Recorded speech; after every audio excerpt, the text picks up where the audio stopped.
За бүгдээрээ сайн уу? Энэ бичлэгээрээ Хойд Ирланд буюу Белфаст руу аялахдаа очиж үзвэл зохих 5 гол газруудыг танилцуулъя гэж бодож байна.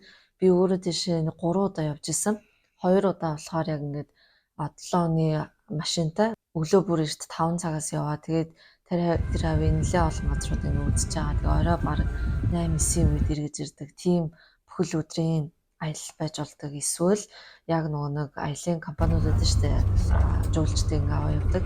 Тийм компаниудаар бас явбал зүгээр юм билээ.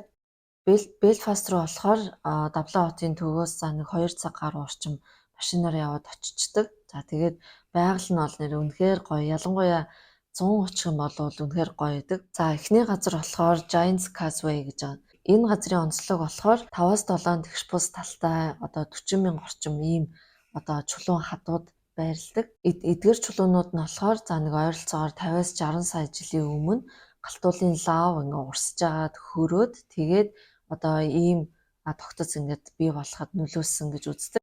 Хамгийн анх 1693 онд геологч судалж эхлээд 1986 онд ЮНЕСКОгийн дэлхийн өвд бүртгэгдсэн ийм байт юм байна. За нэг жилдээ 300 мянга орчим жуулчтай бол тогтмол очиж үздэг гэсэн тийм тооцоо байт юм лээ. За тэгээ очиод харахаар бол айгуу тийм гүлгэр зарим гадаргуунууд нь нэлээд гүлийцэн.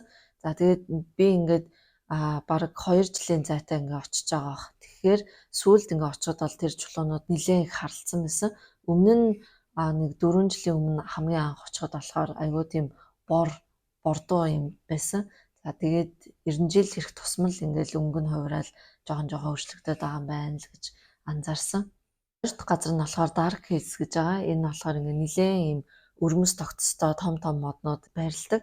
За тэгээд энэ моднуудыг болохоор хамгийн анх 18 дугаар зуунд Джеймс Стюарт гэдэг хүн эхнэрийнхээ дурсгалд зориулаад Грейс Хил гэдэг ийм хаус бариулаад за тэгээд тэр хаус руу явах замыг гоё үзмжтэй болгох үүднээс энэ моднуудын за нэг 150 орчим өрийг суулгаад ургуулсан гэдэг тийм түүхтэй юм лээ.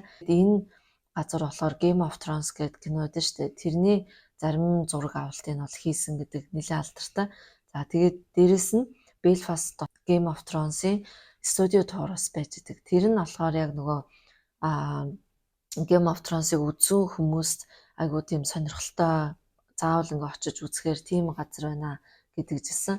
За 3 дахь газар нь болохоор Dunluce Castle гэж байгаа. Энэ болохоор за нэг 13 дугаар зууны үед баригдсан гэж үздэг. Тэгээд Маккуэлен гэдэг нэлээд баян ийм гэр бүл 16 дугаар 100 хүртэл эзэмшижсэн юм лээ. Тэгээд Ирландын өнцөг булан бүрээс зочдыг нэлээд их хүлээж авдаг. Найр наадам, баяр цэнгээ, ёслолын үйл ажиллагаа нэлээд их зохион байгуулдаг байсан гэдэг. За тэгээд анги өрөөгөр бол нэлээд алдартай гэр бүл байсан гэж үздэг юм лээ. Тэгээ одоо болтол жуулчдыг авч харуулдаг. Гэхдээ бүр дотор нь бол орохгүй зүгээр гаднаас нь нэлээд зайнаас харцдаг. За дөрөвт нь болохоор Rope Bridge гэж байгаа. Энэ нь болохоор 1750-ад оны үед загсчид хамгийн анх барьж байгуулж ирсэн гэдэг. За тэгээд 20 орчим метрийн зайтай тийм хоёр арлыг хооронд холбоцсон тийм оссон гүүр байдаг. За тэгээд энэ болохоор ер нь намайг очих болгонд л дандаа л халттай байж идэг. Дээгүүр явж үсгийнсэн гэж айгүйх боддог. За хамгийн сүүлийнх нь мэдээж алдарт Титаникийн музей. За энэ Титаникийг мэдгүй хүн байхгүй бах. 1912 онд Английн Саутгемптоноос гараад Чербургаар дамжаад Ирландын Queenstown буюу одоогийн Cobb гэдэг Corcot жижигхэн тосгон байж идэг. Тэнд зогсоод Нью-Йорк руу явах замдаа тусалсан байдаг. Маш харамсалтай. Энэ музейг болохоор 2004-өөс 2007 оны хооронд Хойд Ирландын эрх бүрхий байгууллагаас жуулчдын татхгийн гол 5 төслийн нэг болгож зарласан юм билээ. За тэгээд 2009 онд барьж эхлээд 2012 онд ашиглалтанд оруулаад жуулчдыг татаад явж байгаа. Тэгээд энэ музейний энэ загвар нь болохоор усны тас, хөлөг онгоцны нуум, тэгээд цагаан одны лого гэх мэт нэлээд олон юм бэлэг тэмдгүүдийг нэгтгэж хийсэн гэдэг. Тэгээд Титаникийн музейд болохоор бүх түүхүүд нь Титаник хөлөг онгоц баригдаж байгаа бүх тэр гоё зургнууд, түүхүүд нь бол маш дэлгэрэнгүй байж идэг. За тэгээд гоё орчин үеийн технологитойгоо хослуулаад кабел кар дээр суугаад тэгээд одоо ингээ явах замдаа дэлгэцэн дээр ингээд ийм хийжсэн гэсэн тиймэрхүү зурглуудыг ингээ гаргадаг маш тийм орчин үеийн шинжтэй болсон.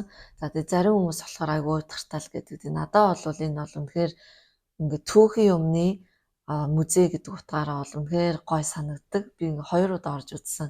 Хойлонгоос нь ерөөсөө уйдаагүй. Яг тэр осол болсон үеийнхэн мэдээллүүдийг бас ингээ харуулцдаг. Тэгээд тэдрийг ингээ харахаар жоохон ингээ уйтгар төрмөр тийм сэтгэл бол төрдөг юм билээ. Гэхдээ ер нь бол ийм мундаг бүтээн байгуулалтыг ингээ хийгээд тийг ингээ босгосон гэхээр бүр ингээ итгэмээргүй юм шиг тийм санагдчихсан надад. За өмнө нь би бичлэгүүдээр харуулжсэн тийм манай ээж 2 3 жилийн өмнө ирээд тэгээд ээжтэйгээ хамт Белфаст руу бас явсан. Тэгээд энийг ийм гоё зүйл ингээ ээжтэй үзүүлсэндээ бол айгүй баяртай байдаг. Эдгээр 5 газар болохоор яг ингээ жуулчдын хамгийн их очиж үздэг. Тэгээд маш үзэсгэлэнтэй, маш их түүхийг ингээ өөртөө агуулсан тийм газрууд байдаг. За ингээд Белфастын аялалдаа минь хамт байсан маш их баярлалаа. Манайхан дараагийн бичлэгээр уулзцгаая.